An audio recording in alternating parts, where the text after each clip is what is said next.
Hello and welcome to our YouTube channel where we are starting a new series of Geography NCERT class 10th, and this is the first chapter which is your resource and development। और आशा रखता हूँ कि आप मेरे साथ ये series complete करेंगे, ये बुक कंप्लीट करेंगे। ठीक है, so let's start. Resource and development है ना, तो क्या होता है रिसोर्स और डेवलपमेंट क्या होता है? रिसोर्स के बिना डेवलपमेंट हो सकता है क्या, या फिर डेवलपमेंट बिना रिसोर्स के हो सकता है क्या? ये सब हम इसमें डिस्कस करने वाले हैं डिटेल में। Let's begin it. क्या बोल रहा है कि everything available in our environment. देखिए, तो सबसे पहले बताता है कि रिसोर्स क्या है, उसका डेफिनेशन दे रहा है। आप अपने आंसर राइटिंग में इसको यूज़ कर सकते हैं, बहुत अच्छा लाइन है ये। क्या बोल रहा है कि everything available in our environment which can be use to satisfy our needs. ठीक है, सब भी जो भी चीज़ें हैं जो इन्वायरमेंट में अवेलेबल हैं और जिसको हम यूज़ कर सकते हैं अपने नीड्स को सेटिस्फाई करने के लिए, पर साथ में कंडीशन ये है कि इट इज़ टेक्नोलॉजिकली एक्सेसिबल। मतलब आपके पास टेक्नोलॉजी होना चाहिए उसको एक्सेस करने के लिए। इकोनॉमिकली फ़ीजिबल।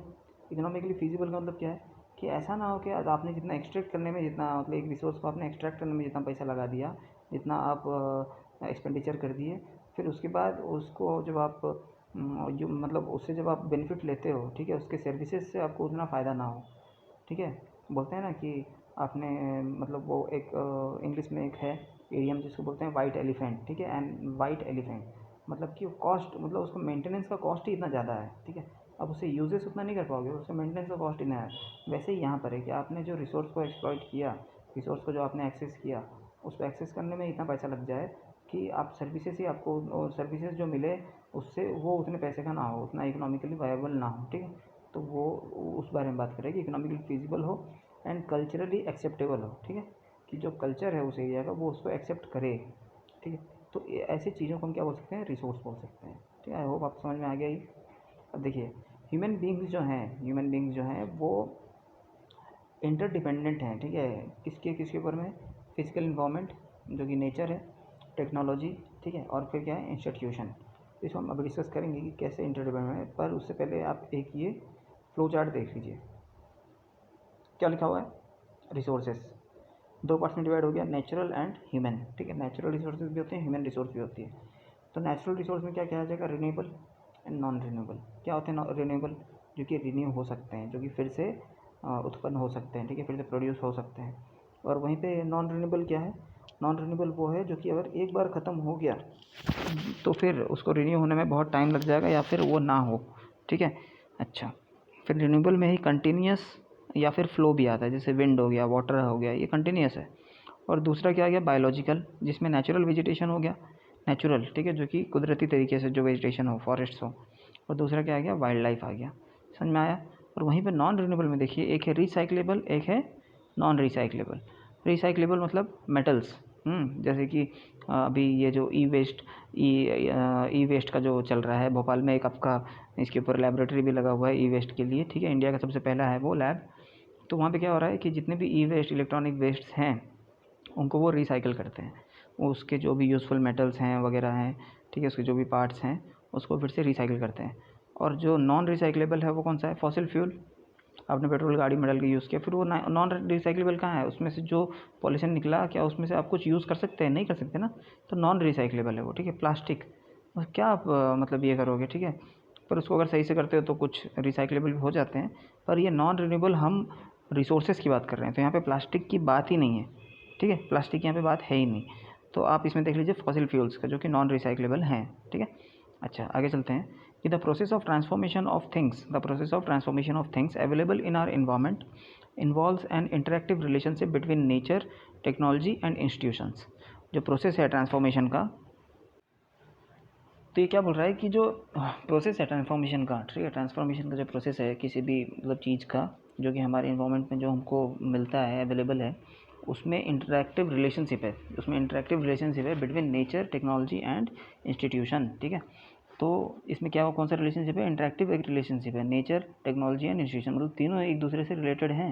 ह्यूमन बींग्स जो हैं यहाँ पे, ये इंटरेक्ट करते हैं नेचर के साथ में थ्रू टेक्नोलॉजी के द्वारा ह्यूमन बींग्स जो हैं नेचर से इंटरेक्ट करते हैं और इंस्टीट्यूशंस बनाते हैं, जिससे एक्सेलरेट हो सकता है, मतलब कोई भी इकोनॉमिक डेवलपमेंट उससे आगे बढ़ सकता है। ठीक है, अच्छा, आपको लगता है यहाँ पे क्वेश्चन पूछ रहा है कि क्या आपको लगता है कि जो रिसोर्सेस हैं ये फ्री गिफ्ट्स हैं नेचर के?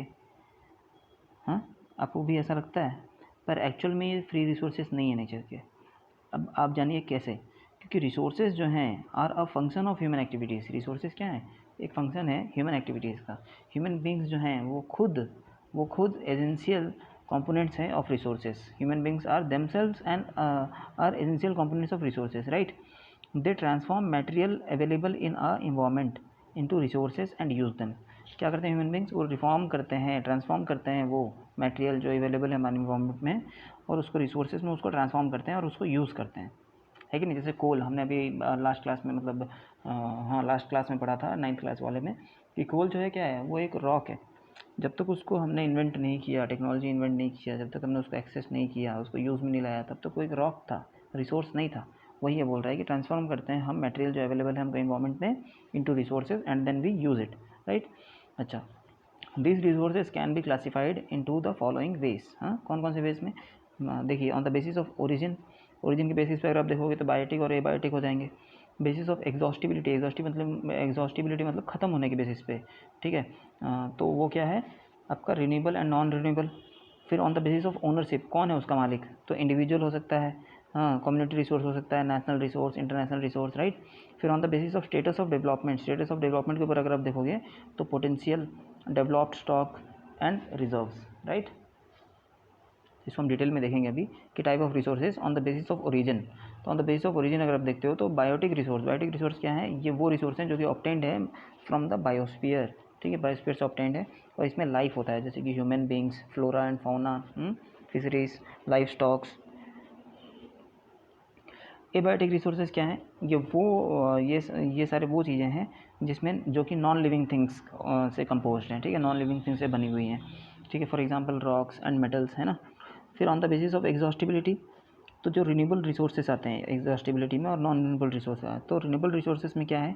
ये वो रिसोर्सेज हैं जो कि रिन्यू हो सकते हैं या फिर रिप्रोड्यूस हो सकते हैं। मैंने आपको ऑलरेडी बोला था कि जो रिन्यू हो सकें और रिप्रोड्यूस हो सकें बाई फिजिकल, केमिकल और मैकेनिकल प्रोसेसेस, तो इनको हम क्या बोलते हैं? Are known as your renewable और रिप्लेनिसेबल रिसोर्सेज, है ना? अच्छा, for example solar and wind energy, हाँ, वाटर, फॉरेस्ट, वाइल्ड लाइफ, ये सब हैं। और इन्हीं को आगे हम चल के डिवाइड करते हैं। हमने फ्लो चार्ट भी देखा था कि कंटिन्यूस या फ्लो में हम इसको डिवाइड करते हैं। Then your non renewable resources, ये अकर होते हैं over a very long geological time, ठीक है? बहुत समय लग जाता है, मिलियन ऑफ ईयर्स लग जाते हैं, तब जाके ये अकर होते हैं, ठीक है? तो मिनरल्स हो गए, फॉसिल फ्यूल्स हो गए, ये एग्जांपल्स हैं ऐसे रिसोर्सेज के। ये जो रिसोर्सेज हैं मतलब इनमें से अगर आप रिसोर्सेज देखोगे तो जैसे मेटल्स, वो क्या हो जाएंगे? रिसाइक्लेबल हो जाएंगे। और कुछ आप देखोगे जैसे फॉसिल फ्यूल्स, ये रिसाइकिल नहीं हो सकते हैं, ये एक बार एग्जॉस्ट हो गए तो ख़त्म, ठीक है? अच्छा, on the basis of ownership, तो इंडिविजुअल रिसोर्स आते हैं on the basis of ownership, मतलब owned by privately by individuals, ठीक है? मतलब एक एक बंदा है उसको ओन करता है। जैसे आप देख लो बहुत सारे जो फार्मर्स हैं उनको गवर्नमेंट लैंड प्रोवाइड करती है against the payment of revenue, ठीक है? उनको रेवेन्यू देना पड़ता है। विलेजेस में पीपल हैं जिनके पास लैंड ओनरशिप है, बट ऐसे भी बहुत सारे लोग हैं जो कि लैंडलेस हैं, जिनके पास ज़मीन नहीं है खुद का। अर्बन पीपल जो है उनके पास में प्लॉट्स होता है, हाउसेस होता है, दूसरे कुछ प्रॉपर्टीज़ होते हैं, तो वो उसके इंडिविजुअल वो उनका रिसोर्स है, ठीक है? Plantation, pasture lands, ponds, waters, wells, ठीक है? वाटर इन वेल्स, है ना, etcetera are some of the examples of resources ownership by individuals, मतलब एक एक बंदा उसको रिसोर्स उसका मालिक है। Then your community own resource, community own resource में क्या आ जाएगा? ये वो रिसोर्सेज हैं जो कि एक्सेसिबल हैं to all the members of the community, पूरे जो भी जितने भी मेंबर्स हैं कम्युनिटी में वो सब उसके ओनर हैं, ठीक है? जैसे आप देख लीजिए ग्रेजिंग ग्राउंड जो हैं, ठीक है, जहाँ पे कैटल्स को ग्रेज करते हैं विलेजर्स। फिर बरियल ग्राउंड्स जो हैं, ठीक है? फिर आपका विलेज पॉन्ड्स है कि नहीं? फिर आप देख लीजिए पब्लिक पार्क्स हो गया, पिकनिक स्पॉट्स हो गया, प्ले ग्राउंड्स हो गया अर्बन एरियाज़ में, हाँ, ये सब एक्सेसिबल हैं सारे के सारे लोगों के द्वारा जो वहाँ रहते हैं, इसलिए क्या हो गया? कम्युनिटी रिसोर्स हो गए। फिर what is your national resource? तो यहाँ पे ऐसा बोल रहा है कि अगर टेक्निकली अगर देखा जाए तो all the resources belong to the nation, जितने भी रिसोर्सेज हैं ये सारे किसको बिलोंग करते हैं? नेशन को, ठीक है? तो कंट्री जो है, कोई भी कंट्री है, उसके पास में लीगल पावर्स होता है कि वो चाहे तो एक्वायर कर सकता है प्राइवेट प्रॉपर्टी को भी ऑफ पब्लिक गुड, ठीक है? फॉर पब्लिक गुड, मतलब पब्लिक की भलाई के लिए वो प्राइवेट प्रॉपर्टी को भी एक्वायर कर सकता है, ठीक है? आपने देखा होगा बहुत बार कि जो रोड्स हैं, कैनाल्स हैं, रेलवेज हैं, ये सब को कंस्ट्रक्ट किया जा रहा है, बनाया जा रहा है फील्ड्स के ऊपर में, और वो फील्ड्स कोई ना मतलब किसी न किसी इंडिविजुअल ने उसको ओन कर रखा है और उसके ऊपर वो बनाया जा रहा है। ऐसा कैसे हो सकता है? क्योंकि जो कंट्री है उसके पास में, नेशन जो उसके पास पावर है, ठीक है, और वो इसके लिए राइट टू प्रॉपर्टी एक्ट, जो कि अब एक लीगल राइट बन गया है, ठीक है, आर्टिकल 300A में, ठीक है, वो क्या बन गया है? राइट टू प्रॉपर्टी एक लीगल राइट बन गया है by the 44th constitutional amendment act of 1978, ठीक है। ये पहला था, ये आपका पहले आता था किसमें? ये फंडामेंटल राइट्स में आता था, ठीक है, पर ये अब चेंज हो गया, मतलब उसको निकाल के रख दिया लीगल राइट्स में, ठीक है, समझ में आ रहा है? अच्छा, इसीलिए रखा गया था कि अगर कभी ज़रूरत लगे तो वो किसी ज़मीन को यूज़ कर सकते हैं पब्लिक गुड के लिए, राइट। अच्छा, जो अर्बन डेवलपमेंट अथॉरिटीज़ जो होती हैं उनको एम्पावर किया गया है कि मतलब गवर्नमेंट ने एम्पावर किया है कि वो चाहें तो एक्वायर कर सकते हैं लैंड को, जितने भी मिनरल्स हैं, वाटर रिसोर्सेज हैं, फॉरेस्ट, वाइल्ड लाइफ, और जितनी भी ज़मीन है पॉलिटिकल बाउंड्रीज़ के अंदर में, और अगर आप ओशियनिक एरिया में जा रहे हो तो अप टू 12 नॉटिकल माइल्स, ठीक है, 12 नॉटिकल माइल्स, हाँ ठीक है, तो मतलब 22.2 किलोमीटर तक, ठीक है, मतलब लैंड बाउंड्री से, लैंड और ओशियन बाउंड्री से 22.2 किलोमीटर, मतलब 12 नॉटिकल माइल्स, आप याद रखो, किलोमीटर में कोई नहीं पूछने वाला। तो यहाँ तक जो है उसको हम टेरिटोरियल वाटर बोलते हैं, और यहाँ तक जो रिसोर्सेज हैं वो सब नेशन को बिलोंग करती है। समझ में आया? अच्छा, नेक्स्ट है इंटरनेशनल रिसोर्स। इंटरनेशनल रिसोर्सेज में क्या है? यहाँ पे इंटरनेशनल इंस्टीट्यूशंस हैं कुछ जो रेगुलेट करते हैं इन रिसोर्सेज को, ठीक है। तो जो ओशियनिक रिसोर्सेज हैं जो कि 200 नॉटिकल माइल्स के बियॉन्ड हैं, जो कि 200 नॉटिकल माइल्स के आगे जो रिसोर्सेज हैं ओशियन में, उसको हम क्या बोलते हैं? एक्सक्लूसिव इकोनॉमिक जोन बोलते हैं, ठीक है, मतलब 200 नॉटिकल माइल्स के आगे वाले रिसोर्सेज को वो बिलोंग करती है किसको? ओपन ओशियन को, और कोई भी इंडिविजुअल कंट्री उसको यूटिलाइज़ नहीं कर सकती बिना कंकरेंस के। किसके कंकरेंस उनको चाहिए? उनको चाहिए इंटरनेशनल इंस्टीट्यूशंस की कंकरेंस उनको चाहिए। अब यहाँ पे एक चीज़ बोल रहा है कि इंडिया को राइट मिल गया है कि वो माइन कर सकता है मैंगनीज नोड्यूल्स, ठीक है, एक्चुअली में वो है पॉलीमेटलिक नोड्यूल्स, ठीक है, जिसमें से बहुत सारे मिनरल्स आपको निकलेंगे, वो सी बेड में लोकेटेड है, ठीक है। तो ये किससे मिला है आपको पता है? ये मिला है ISA से। ISA क्या है? इंटरनेशनल सी बेड अथॉरिटी, ठीक है, हाँ, ये इंटरनेशनल सी बेड अथॉरिटी ने इंडिया को दे दिया है परमिशन कि ठीक है, आप चाहो तो आप वहाँ से आप माइन कर सकते हो पॉलीमेटलिक नोड्यूल्स। कहाँ से? इंडियन ओशियन से, जो कि एक्सक्लूसिव इकोनॉमिक जोन के बियॉन्ड लाई करता है, उस एरिया से कर सकते हो। फिर on the basis of status of development के ऊपर बात कर रहा है। चलिए देखते हैं। तो पोटेंशियल रिसोर्स एक होता है इसमें। पोटेंशियल रिसोर्स क्या है?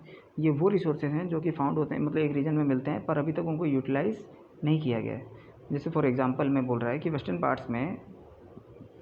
पार्ट्स ऑफ इंडिया, जो कि राजस्थान, गुजरात, वहाँ पे बहुत सारा पोटेंशियल है विंड और सोलर एनर्जी के लिए, लेकिन अभी तक डेवलप नहीं हो पाया प्रॉपरली, ठीक है। तो इसमें क्या होता है? Potential resource. डेवलप्ड रिसोर्सेज क्या है? ये वो रिसोर्सेज हैं जो कि सर्वेड हैं, जिसको सर्वे किया गया है और उनका क्वालिटी और क्वांटिटी को भी डिटरमाइन कर लिया गया है यूटिलाइजेशन के लिए, ठीक है।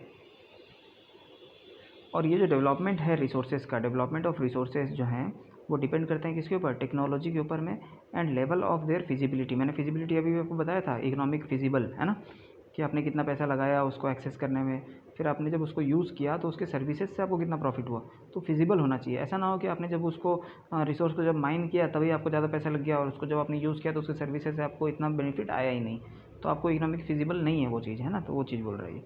तो इकोनॉमिकली फिजिबल भी होना चाहिए और टेक्नोलॉजी भी आपके पास होना चाहिए, right. Then stock. What is stock? Stock क्या है कि मटेरियल्स जो हमारे इन्वायरमेंट में जो हैं, ठीक है, जिनके पास पोटेंशियल होता है कि वो सेटिस्फाई कर सकें क्या? ह्यूमन नीड्स को सेटिस्फाई कर सकें, लेकिन जो ह्यूमन बींग्स हैं वो उनके पास में इतना सही टेक्नोलॉजी नहीं है कि वो एक्सेस कर सकें इन रिसोर्सेज को, इन मटेरियल्स को, राइट, ठीक है। तो इन मटेरियल्स को हम किस में इंक्लूड कर देते हैं? स्टॉक में हम उनको इंक्लूड कर देते हैं। फॉर एग्जांपल वाटर जो है, वाटर एक कंपाउंड है दो गैसेस का। कौन कौन से gas? Hydrogen and oxygen, right. अब हाइड्रोजन जो है वो एक रिच सोर्स ऑफ एनर्जी है, लेकिन क्योंकि हमारे पास, हम ह्यूमन्स के पास में इतना एडवांस टेक्निकल नो हाउ नहीं है, इतना टेक्नोलॉजी नहीं है, जिसकी वजह से हम उसमें से हाइड्रोजन को निकाल के सोर्स ऑफ एनर्जी नहीं बना सकते। लेकिन अभी देखिए, अभी हाइड्रोजन के ऊपर में बहुत सारी न्यूज़ेस चल रही हैं, आपको वो चीज़ ध्यान में आना चाहिए कि हम हाइड्रोजन को फ्यूल के साथ मिलाने वाले हैं। इससे हमारा जो HCNG एक है, ठीक है, hydrogen CNG, compressed natural gas, ये जो है ये बहुत ही एफिशिएंट है। हाँ, जितना लोड बढ़ेगा बस में उतना ज़्यादा एफिशिएंट होगा। ऐसे उसके बहुत सारे फीचर्स हैं, आपको पढ़ना चाहिए उसके ऊपर, गवर्नमेंट के भी बहुत सारे ठीक है एफर्ट्स हैं। तो उसको पढ़िए, जानिए उसके बारे में थोड़ा। Then reserves, what are reserves? Reserves are the subset of the stock. Subset है ये, स्टॉक हमने देखा था, स्टॉक का ये सबसेट क्या है? रिजर्व है, जिसको आप रख सकते हो विद द हेल्प ऑफ, मतलब which can be put into use, आप उसको यूज़ कर सकते हो विद द हेल्प ऑफ जो एग्जिस्टिंग टेक्निकल नो हाउ है, मतलब अभी जो टेक्नोलॉजी है उसी के द्वारा आप उसको यूज़ कर सकते हो। But their use has not been started. आप उसको यूज़ तो कर सकते हो पर उसका यूज़ अभी तक स्टार्ट नहीं हुआ है। अच्छा, इसको यूज़ तो फिर कब यूज़ करेंगे? इसको यूज़ करेंगे हम फ्यूचर में, मतलब हमने अपने फ्यूचर के डिमांड्स को मीट करने के लिए हम उसको अभी यूज़ नहीं कर रहे हैं, ठीक है। जैसे रिवर वाटर जो है, इसको हम यूज़ कर सकते हैं जनरेट करने के लिए हाइड्रो इलेक्ट्रिक पावर, लेकिन presently it is being utilised only to a limited extent. कुछ लिमिट तक ही हम इसको ऐसे यूज़ कर रहे हैं जिससे इलेक्ट्रिक निकल सके, ठीक है। दस the water in dams, forest etcetera is a reserve which can be used in the future, right. चलिए अब देखते हैं development of resources. Development of resources में क्या बोल रहा है कि रिसोर्सेज जो हैं ये वाइटल हैं, बहुत ही इंपॉर्टेंट है for human survival as well as for maintaining the quality of life, ठीक है। ऐसा बिलीव किया गया है कि रिसोर्सेज जो हैं ये फ्री गिफ्ट्स हैं ऑफ नेचर। इसी की वजह से ह्यूमन बींग्स जो हैं बहुत ही इनडिस्क्रिमिनेटली, बिना सोचे समझे, ठीक है, मतलब कि मन मर्जी से उसको वो क्या कर रहे हैं? यूज़ कर रहे हैं, और इसी की वजह से कुछ प्रॉब्लम्स निकल के आती हैं। तो वो क्या प्रॉब्लम्स हैं? पहला है कि रिसोर्सेज जो हैं ख़त्म हो रही हैं, ठीक है, कुछ लोगों के लालच की वजह से। हाँ, उन लोग ज़्यादा मतलब रिसोर्स यूज़ करते हैं। Then accumulation of resources in few hands, कुछ ही लोगों के हाथ में रिसोर्स जो है एक्यूमुलेट हो गई हैं, जमा हो गई हैं, ठीक है, जिसकी वजह से सोसाइटी जो है डिवाइड हो गया है दो सेगमेंट्स में, हैव्स एंड हैव नॉट्स, ठीक है, या फिर रिच एंड पुअर। अब ये हैव्स एंड हैव नॉट्स जो है ये आपको और एक जगह देखने को मिलता है, ये वर्ड कहाँ पे? ये आपको मिलता है जो न्यूक्लियर, जो हमारा जो टेक्नोलॉजी है, न्यूक्लियर मिसाइल्स वगैरह, ठीक है, इनके ऊपर में, न्यूक्लियर एनर्जी के ऊपर में जो डेवलप्ड कंट्रीज़ हैं वो अभी क्या बोल रही हैं? अभी से नहीं, बहुत पहले से बोल रही हैं कि आप हम मतलब इंडिया जो है वो न्यूक्लियर क्या मतलब न्यूक्लियर एनर्जी के ऊपर में इन्वेंशंस नहीं करना चाहिए, उसके ऊपर कोई भी ऐसे रिसर्च नहीं करना चाहिए। तो इंडिया क्या बोलती है कि नहीं, ये तो गलत बात है ना, उन लोगों ने पहले कर लिया तो उनके वो क्या हो गए? वो हो गए हैव्स, और जिन कंट्री ने नहीं कर पाया वो क्या हो गए? हैव नॉट्स हो गए। तो वहाँ पे भी आपको सुनने में आता है, ठीक है। चलिए फिर इनडिस्क्रिमिनेट एक्सप्लॉयटेशन ऑफ रिसोर्सेज, जो एक्सप्लॉयटेशन हो रहा है वो इनडिस्क्रिमिनेटली हो रहा है, ठीक है, जिसकी वजह से क्या हो रहा है?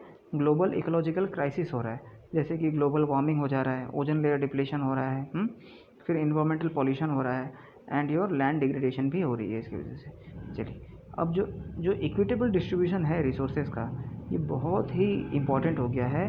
क्यों? ताकि सस्टेनेबल क्वालिटी हो सके, सस्टेन क्वालिटी ऑफ लाइफ हो सके और ग्लोबल पीस हो सके, ठीक है। इसी की वजह से रिसोर्स प्लानिंग जो है बहुत ही इंपॉर्टेंट बन जाता है for sustainable existence of all forms of life. सारे के सारे फॉर्म्स ऑफ लाइफ के लिए रिसोर्स प्लानिंग जो है बहुत ही इंपॉर्टेंट बन जाती है, ताकि सस्टेनेबल एग्जिस्टेंस हो सके सारे के सारे फॉर्म ऑफ लाइफ का। Now sustainable existence is a component of sustainable development. Sustainable development का ही एक कंपोनेंट क्या है? सस्टेनेबल एग्जिस्टेंस है। तो सस्टेनेबल डेवलपमेंट क्या है? सस्टेनेबल डेवलपमेंट वो इकोनॉमिक डेवलपमेंट है जिसमें डेवलपमेंट जो है उसको इस मतलब development should take place without damaging the environment, ठीक है, डैमेज नहीं करना है इन्वायरमेंट को, ऐसा डेवलपमेंट होना चाहिए। और जो डेवलपमेंट है एट प्रेजेंट जो डेवलपमेंट हो रहा है, ये ऐसा ना हो जाए कि फ्यूचर में डेवलपमेंट करने के लिए कुछ ना रहे, या फिर फ्यूचर के जो जनरेशन्स हैं उनके नीड्स को पूरा करने के लिए रिसोर्सेज बचे ही ना।